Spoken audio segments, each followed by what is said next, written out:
Ce cours est destiné aux étudiants et étudiantes inscrits en DUT première année, filière finance-comptabilité à l'École supérieure de technologie. Éléments du module, travaux d'inventaire.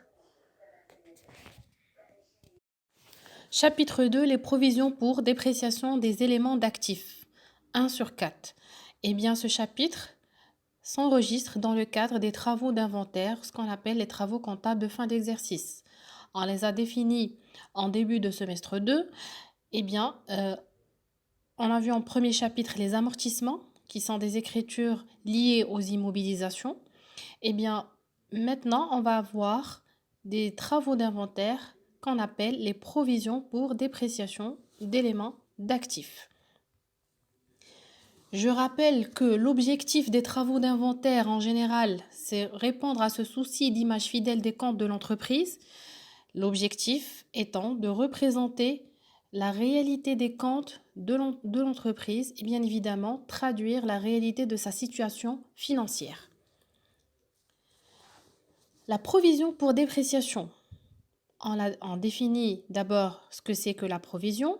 Eh bien, la provision est la constatation comptable d'un amoindrissement probable mais non définitif de la valeur du patrimoine.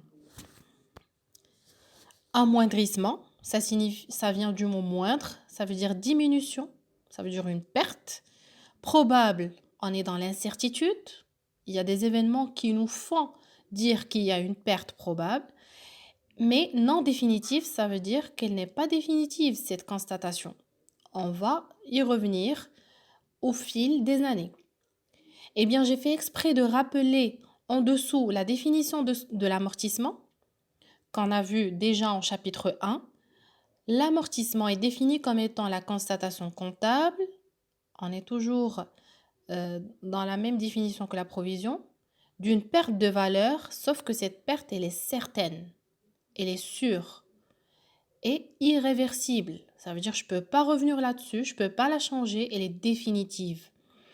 Donc, d'une immobilisation résultant de l'usage du temps ou du changement technologique. Rappelez-vous, en matière d'amortissement, on a constaté une perte de la valeur des immobilisations parce qu'on estime qu'une immobilisation, une fois elle est mise en service au sein de l'entreprise, une fois qu'elle commence à l'utiliser, eh bien, elle perd de sa valeur d'une année à une autre. C'est pourquoi on parle de perte de valeur certaine. On est sûr qu'elle perd de sa valeur. D'accord? Et puis, elle est irréversible. Ça veut dire qu'une fois qu'on a constaté la dotation d'amortissement, je ne peux pas revenir en arrière et la modifier. C'est une charge certaine, propre à chaque exercice. Eh bien, contrairement à l'amortissement, la provision, la perte de valeur, elle est probable. Il y a des événements qui surviennent ou qui sont en cours qui justifient justement la perte de valeur d'un élément d'actif. Et bien sûr, cette perte, puisqu'elle est probable, je peux à un moment donné la modifier ou la réajuster. En matière de provision pour dépréciation d'éléments d'actifs, on distingue 4 catégories. Cette catégorisation de provision pour dépréciation, elle porte sur les éléments d'actifs. Eh bien, on sait que l'actif comprend des immobilisations, comprend un actif circulant où on peut retrouver des stocks de marchandises ou de matières premières ou bien de produits finis. On peut retrouver des créances et on peut retrouver les titres et valeurs de placement. C'est pourquoi on parle de provision pour dépréciation des immobilisations non amortissables, provision pour dépréciation des stocks, provision pour dépréciation des créances et provision pour dépréciation des titres et valeurs de placement. Les provisions pour dépréciation des immobilisations non amortissables, eh bien, elles concernent les immobilisations qui n'ont pas été amorties et qui ne s'usent pas à travers le temps. Il s'agit notamment du fonds commercial qui fait partie des immobilisations incorporelles, des terrains nus qui fait partie ou qui font partie des immobilisations corporelles et les titres de participation qui sont des immobilisations financières. Eh bien, ces 3 types d'immobilisation ne sont pas amortissables. Il s'agit d'éléments non amortissables. D'accord? C'est pourquoi ce type d'immobilisation, Pour ce type d'immobilisation, on constate ou on enregistre des provisions pour dépréciation. Ça veut dire la perte de valeur de ces immobilisations, elle est constatée sous forme de provision et non sous forme d'amortissement.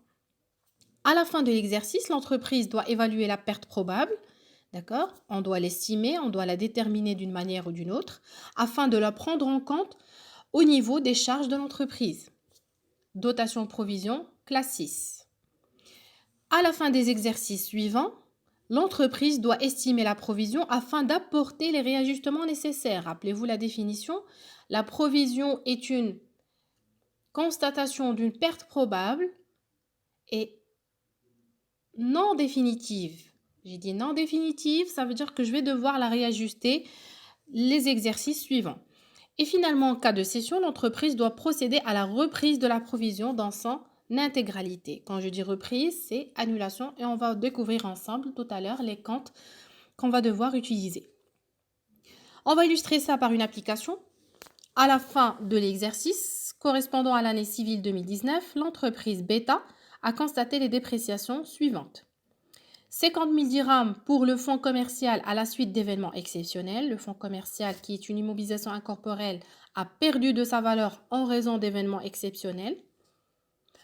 200 000 dirhams pour un terrain nu non bâti du fait de la modification du plan d'urbanisme.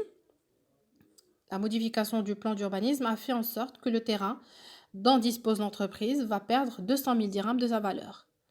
Et puis 30 dirhams sur chacun des 500 titres de participation, suivant le cours boursier enregistré à la date d'inventaire, qui est la date de clôture des comptes.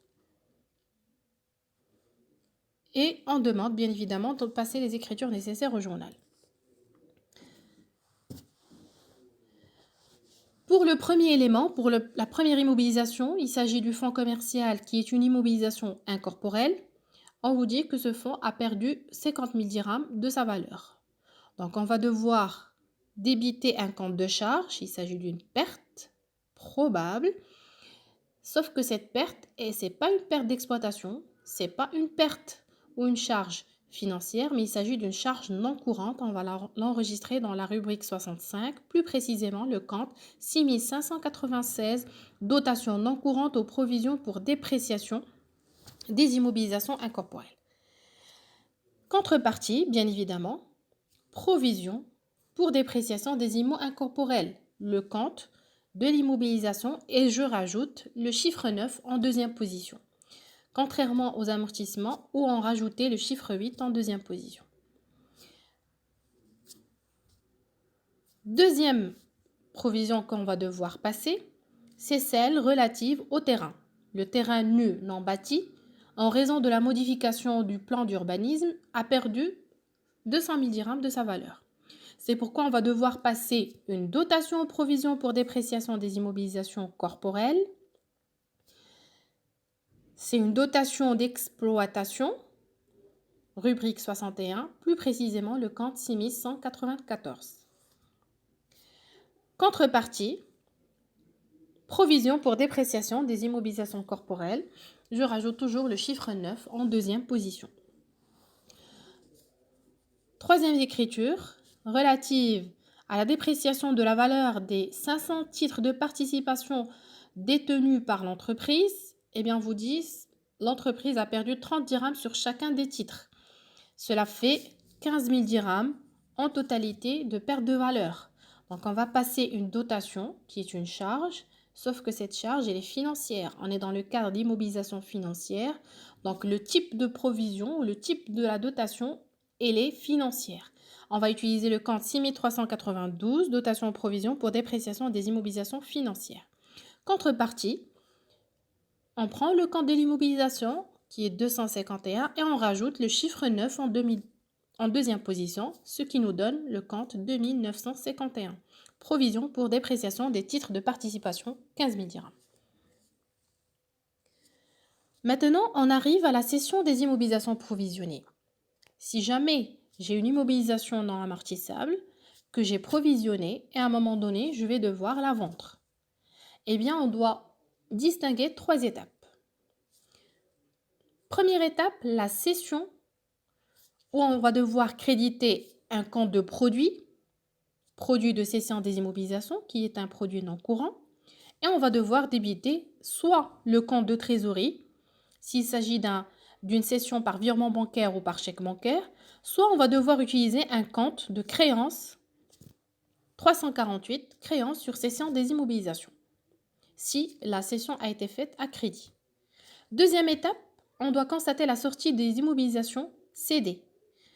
On débite bien évidemment la VNA. On n'oublie pas que toutes les immobilisations sont enregistrées au bilan par la valeur d'origine, cumul d'amortissement au total des provisions, la VNA.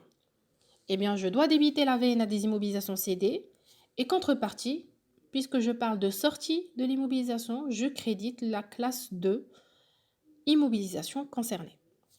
Troisième étape, j'annule bien évidemment les provisions déjà constituées. Quand je parle d'annulation, j'utilise toujours le compte reprise pour surprovision relative aux immobilisations cédées. Pour cela, je crédite les comptes 71, ou s'il s'agit d'une reprise de provision d'exploitation, ou bien le compte 73 si la reprise elle est financière, ou 75 si la reprise elle est non courante. Et bien évidemment, je vais débiter le compte 29, provision pour dépréciation des immobilisations.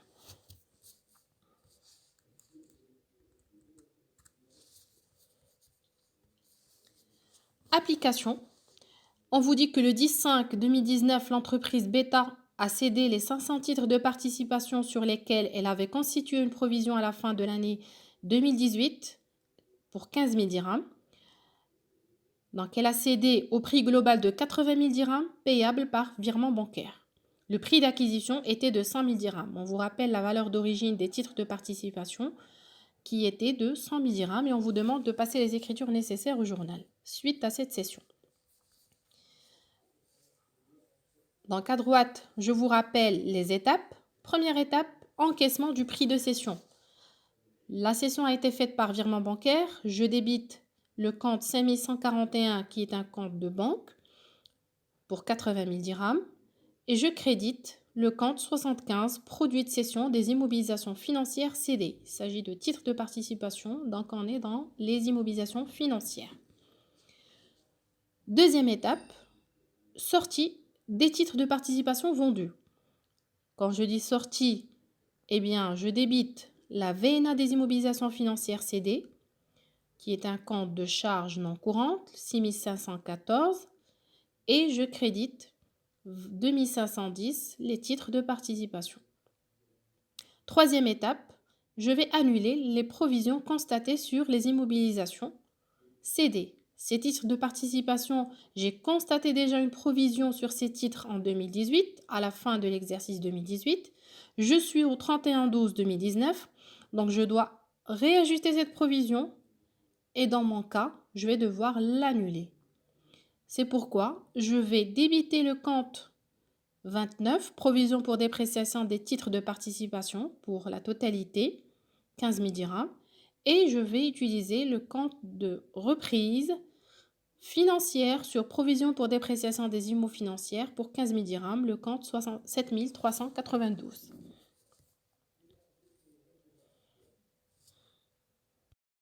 C'était la première partie du chapitre 2, provision pour dépréciation des éléments d'actifs.